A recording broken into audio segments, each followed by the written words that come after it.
Hello guys, this is a long email. I'm going to read it. I'll keep the names private. Dear Kurt, I'm a long subscriber of your channels. Your countless adventures and discoveries across Japan have at times given me an escape from my own troubles at the time, and I've grown fond of going on adventures with you vicariously. After hearing you share several events in your past and what you've taken away from them, knowing all the little experiences you have, I'd like your opinion on a situation I'm in. It may seem a bit heavy to ask someone I don't know personally, but I don't have anyone else to ask, really. So if it's a bit too morbid for you to think on and respond to, I can respect that. I'll try to be as brief as I can and not waste your time reading. Please don't worry, I'm happy to take on or to try to assist in any way I can, and be as long as you want, anybody who wants to write to me. For a long time I've suffered with depression. It comes and goes in severity over the course of years. The last time it peaked at around 2008 when I attempted suicide and obviously failed. At the time I was being treated for it on medication and had previously been talking to a therapist, but nothing seemed to help. It led up some time after that, but in the past year or so it's been getting worse again. I'm currently trying to get treatment for it again, but so far nothing is working. I know from how I felt before that if it keeps up, I'll likely become suicidal again. My problem, or rather the reason I'm writing this, is a friend of mine. She means the world to me, and I never want to do anything to harm her. I'm deeply in love with her, but that isn't exactly the issue. She's well aware of my feelings for her. However, she's homosexual, so nothing can develop there. We are close, however, to the point where she refers to me as her brother as often as she does to me by my name. The issue is, I think that she's starting to become concerned about me. She knows something is wrong and she wants to help. She knows I get depressed at times. She just doesn't know how bad it's getting this time. And I'm trying to keep that away from her. She's the kind of person that would worry about me even though there's nothing she can do, and I don't want to cause her worry over something she can't help with. I'm conflicted though, because we've told each other several times that we'll be there for each other, no matter what. I'm pushing her away when she asks if something is wrong, and I know she doesn't believe me when I say I'm fine. I'm probably hurting her simply by doing that, from not wanting to hurt her by causing her to worry for my life. I feel it'd be wrong to tell her and make her worry. She doesn't even know about the last time I tried to kill myself. Other than that, the fact that I have attempted suicide at one point in my life before. The obvious advice is to tell her because friends are supposed to help each other, but there's nothing she could say or that would make me feel better. When I start feeling like I do, even her words start to sound disingenuous and lose meaning to me, which causes me to feel even more depressed. I find it impossible to accept and believe anything positive she has to say to me, as it starts to sound hollow. It may seem very confusing. I say we're close early, but now I say her words lose meaning. The way depression changes your thinking and view of things is something I can't really put into words. What do you think I should do, Kurt? Do you think do I keep doing what I'm doing already, or keeping her in the dark to keep her from worrying over something she can't control? Or do I tell her and cause her to worry over my life? I'm trying to help her, but again, nothing is working. If you actually do respond, and do so by video, you can be as specific as you wish. No one I know would find the video, and I don't care if the internet knows. Some guy called Scott, well, you go ahead and named yourself, so there you go, is having problems. Feel free to do as you wish. Also, sorry for any typos or grammar errors in this. It's quite late here, and at the time I'm writing this, I didn't exactly plan to write it, just something I found myself doing. I respect your opinions and love your adventures. Keep yourself safe in your hikes. Loyal viewer, Scott. Wow, this is a tough one. My first thought is towards the depression that you're feeling, and I and others who've experienced depression will know what you're talking about. I know how it is. I've been depressed in my life, and I know how it seems to be hopeless. It seems like there's no place you can physically move to get away from it, and nothing you can mentally do to dodge the feeling. And I can definitely understand why some people might elect suicide as a way out, because it's almost as though you're on fire, and the only way to stop the burning is to plunge over a cliff into the sea. That's a bad analogy, but I hope you get what I mean. It's like you're almost running to something else to get away from something that you can't seem to otherwise quench or get over. So let me address two things from there. One is, you sound like Scott, you sound like a very intelligent person. Your writing is very good. You seem very clear. I'm imagining, although you didn't say it, I'm imagining that you're getting help. And if the help isn't working, I would encourage you to get more help. Maybe see another doctor, get a second opinion. I know it's the obvious point, but we know that some causes of depression are biochemical, as I'm sure you're aware. And if it's simply a matter of getting your body chemistry in good shape, then that may be a good fix. I'm no doctor, I'm no counselor, I'm not trained in this stuff at all, so everything I say here is taken from just personal opinion from some guy on the street who just happens to have, done a couple of things in life. On a step away from that, in terms of the biochemistry stuff, I can tell you that the changes that I've made in the last year in diet, and this is going to be the type of thing, everybody that I talked to about this, and when my friend Molly first talked to me about this stuff, my eyes glazed over. I wasn't interested in hearing it. It's the most fascinating thing. Talking about diet just doesn't seem to faze people, and it didn't faze me until I was in really bad shape. My doctor was telling me that everything was wrong, and I got my act together. But if you, and I'm going to recommend a document in just a minute, but if you would just be willing, if you're not already, to maybe heed some of the recommendations I have in there about diet, I think that you may find yourself, it may not solve your problem, but it may give you an edge on dealing with it, on an edge on your emotions, an edge on your sense of ability to handle the world that may make this more bearable. And I guess I'll get to that in just a moment. So there's the medical thing, and then there's the diet thing. And then from there, we come to the help thing. Now, the only reason that I would not suggest you talk to your friend is if she's a child. I don't know, you didn't say what your ages are. But if she's of the age of majority in wherever you live, here in Japan it's age 20, I think in most places in the United States it's around 18. If she's an adult, basically, then I would go to her. Like you said, that is what friends are for. And if you die, if you take your life, and you didn't give her a chance to help you, that will be a lot of pain for her. I don't know how it balances with the pain of having had the chance and not succeeding. I mean, I've been through that myself. My person who was my best friend in college committed suicide, but not before I had the chance to talk to him about it and try to convince him away from it, and I failed at that. He committed suicide anyway. So I'm kind of in that position that you're afraid of getting your friend in. And I can tell you that having had the chance to do it meant a lot to me, even though I failed. I felt that I gave my best effort at the time. It wasn't the kind of effort that I could give now. I think I could do a lot better at helping my friend now, but I was much younger then, and I didn't have as much in terms of ideas or experience, and I was also distracted more by the world around me. And so give your friend a chance for two reasons. One, so that she can maybe genuinely help you. Maybe her aid will be the thing that will help you to get over this. And two, give her a chance so that if, heaven forbid, a word like that coming from me, but heaven forbid you do take your life, she will have at least had a chance to attempt something in that.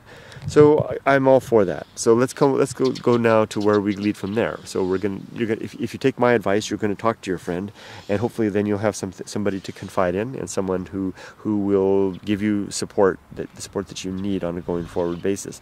I'm more concerned about what's going on between your ears, because like I said before, I know what that pain is like, and I know I've almost been there myself. I've never told anybody this.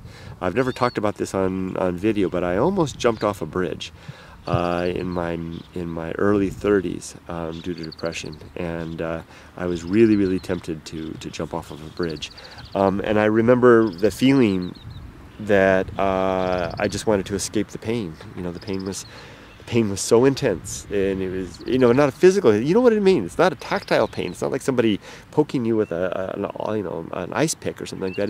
It's more of it's almost like an atmosphere. That's probably a better description. It's an atmosphere of pain, an atmosphere of suffering, an atmosphere of agony almost at times, and it seemed like that was the only way out. I wasn't a father then. I was married, and the thing that kept me from doing it was my wife, and I didn't want to leave her in pain, and I didn't want to leave her literally. I didn't want to leave her alone. My wife's Japanese. We were living in the States. I didn't want to leave her alone in a foreign country without me. So you see, having these connections sometimes can really be a benefit, because heaven forbid I had done that. I mean, things are fine now. I mean, I got through that stuff. I mean, I did get medicine from the doctor, but I eventually dropped off that, and I suffered for another decade or so, and things were bad, and I went through a lot of bad stuff. But I really got things together, for the most part now. I'm 50 now, and I'm happy, and I'm in control of my emotions for the most part. When I do have my down days, they're nothing that isn't manageable anymore. I can handle them now. And I'm not saying this to say necessarily look at me, but I am saying this to say look at me. I kind of have some understanding about what you're feeling like, and I was able to get through it, not by anything more extraordinary than pressing on through. So let's get on to that point about pressing on through. And about the diet thing. You're going to be the first person that I'll share this with, because I just completed it. Like I said, I don't have literature that I can recommend. I'm not sure if you saw a counselor that could give you some books to read. All I can offer you right now is two things. They're both written by me, and I'm not trying to be self-serving or anything like that. It's just that they're just more about my thoughts on this matter. The first is a book called, an essay that I wrote called No More Looking Out for Number One, and it was the story of how that transformation occurred. Actually, I recommend this in reverse order. I would recommend No More Looking Out for Number One. It's how my friend's suicide changed my life, and you might find that interesting. I hope it doesn't encourage you to that, but you might find it interesting to read. But don't read that first. If you're going to read anything of mine, what I would recommend is read the newly completed essay that I wrote and published on my blog called No More Looking Out for Number One. It's kind of inspired by Henry David Thoreau, and the writing is inspired by Henry David Thoreau with a bit of a poetic license involved. But I tried to basically outline my philosophy of the despair, which tries to nail the despair that many of us feel in living, and the fears that we have. And it may not exactly relate to your depression, but the reason I want to share it with you is that it's a recipe for strength and perseverance through difficulty, and to enjoy the benefit and the gain that can come from that. Because I can tell you that if there's anything that I have that's of value in this world, it's not in these pockets. If you look inside my pocket here, I got nothing in these pockets, and I got next to nothing in my bank account, and next to nothing in my library, and next to nothing in terms of degrees or anything like that. But I have a lot of something when it comes to getting through the other side of adversity. And that training started early on as a boy, when I would wander away from my home or campsites or whatever, and go disappear into the woods by myself, and push through and get deep into the woods, and then come back. And I've been doing that all my life. That transferred from doing it in reality to doing it in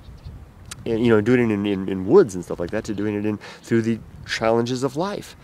And you are in that kind of opportunity. If it's not biochemical, and if it's something else that you can get your hands on and push through it and find your way through, then you will be able to enjoy the great benefit of what wisdom comes from that, and maybe be a blessing, if I can use that word, to others in your own way, and also enjoy the fruits of life later on. Like I said, I've been to the point where I was nearly over the edge, literally, and now life's good. And I can't guarantee that that's going to be the case, but I can tell you that that's one option that is there for you, that is quite different from the darkness that will come if you choose the other option, and the pain that will come for others. I think I'll leave it at that, my friend. I'm sorry to be so long, 14 minutes, but I hope that this has been helpful to you. I will publish this on LylesBrother channel.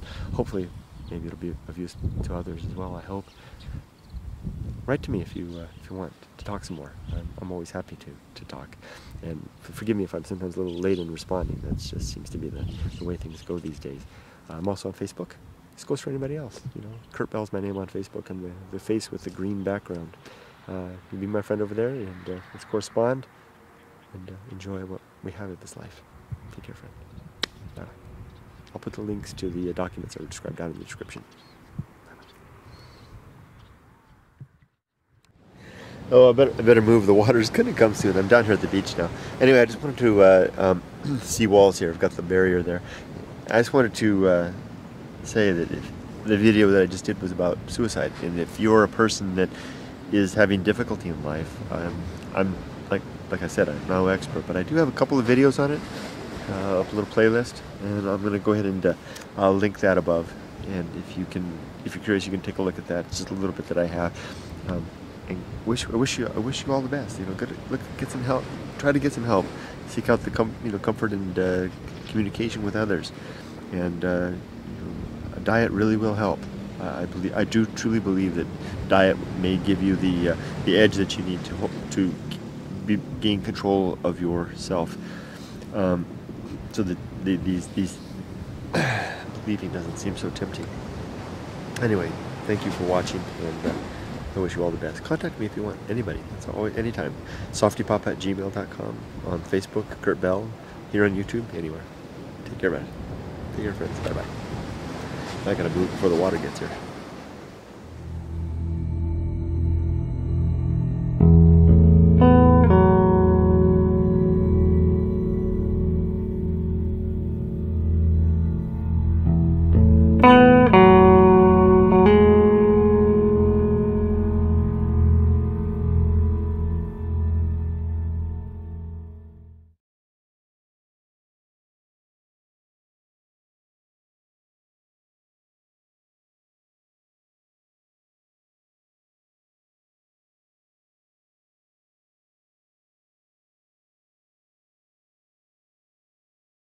It let up some time after that, but in the past year or so it's been getting worse again.